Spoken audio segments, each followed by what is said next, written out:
गांव के जंगल में एक भूतिया टूनी चिड़िया की आत्मा अपने बच्चों के साथ रहती थी।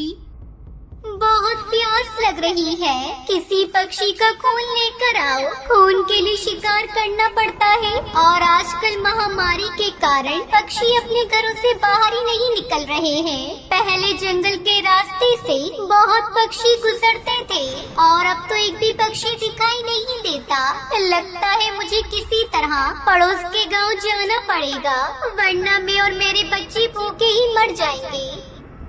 भूतिया टूनी चिड़िया की आत्मा के पास एक बगीचा था। उसका बेटा भूतिया टुन्नू चिड़िया की आत्मा कहता है, तब तक आप लोग हमारे इस वीडियो को लाइक और अगर आपने हमारे चैनल को सब्सक्राइब नहीं किया है तो जल्दी से सब्सक्राइब कर लें और कमेंट सेक्शन में जरूर बताएं कि आपको हमारी ये कहानी कैसी लगी। माँ, तुम फूल वाली बनकर गांव चली जाओ, फिर तुम पर कोई शक नहीं करेगा कि तुम भूतिया टूनी चिड़िया की आत्मा हो। हमारे भूतिया फूल सूंघते ही पक्षी बेहोश हो जाया करेंगे, फिर तुम उन्हें आसानी से यहाँ उठाकर ला सकती हो। भूतिया टूनी चिड़िया की आत्मा फूल वाली बनकर गांव में जाती है। फूल वाली आइए, फूल ले लो, ताजे ताजे फूल ले लो। गांव में टुनटुनी नाम की एक चिड़िया रहती थी। उसकी भी शादी तय हो चुकी थी। वो आज अपने होने वाले पति कालू से मिलने जा रही थी।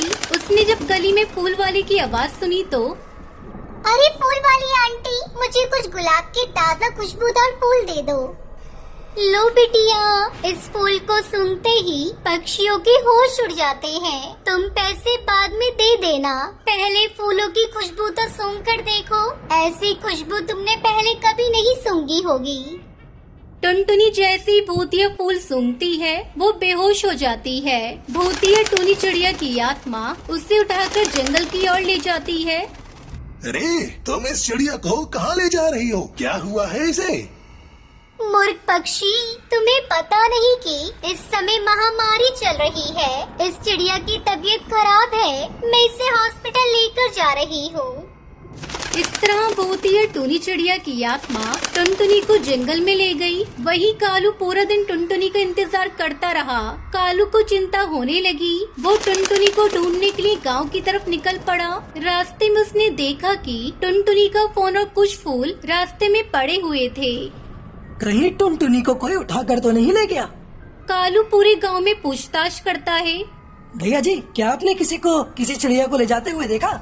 हाँ, एक चिड़िया अपने कंधे पर लेकर जा रही थी। मैंने पूछा तो उसने कहा कि उसकी तबीयत खराब है, इसलिए वो उसे उठाकर अस्पताल ले जा रही है। ये सुनकर कालू कौवा हैरान हो जाता है। वहीं भूतिया टूनी चिड़िया की आत्मा अपने बच्चों के साथ टुनटुनी का खून पी रही थी। तभी कालू कौवा वहाँ आ जाता है और उसके गले में रस्सी का फंदा डाल देता है। ए भूतिया चिड़िया की आत्मा, रुक जा, छोड़ दे मेरी टुनटुनी, वरना मैं तेरा गला दबा दूंगा। भूतिया टूनी चिड़िया की आत्मा उसका खून पीना छोड़ देती है। इस तरह टुनटुनी की जान बच गई, लेकिन टुनटुनी का काफी खून भी बह चुका था। कालू, इस बार तो तू जीत गया, लेकिन अगली बार मैं दोबारा आऊंगी अपना बदला लेने के लिए तुम दोनों से। देखना, मैं तुम दोनों को नहीं छोड़ूंगी। ये कहकर भूतिया टूनी चिड़िया की आत्मा अपने बच्चों के साथ वहाँ से गायब हो जाती है। वहीं कालू टुनटुनी को अस्पताल लेकर जाता है। कुछ दिनों बाद टुनटुनी ठीक हो जाती है। फिर टुनटुनी और कालू शादी करके खुशी खुशी रहने लगते हैं।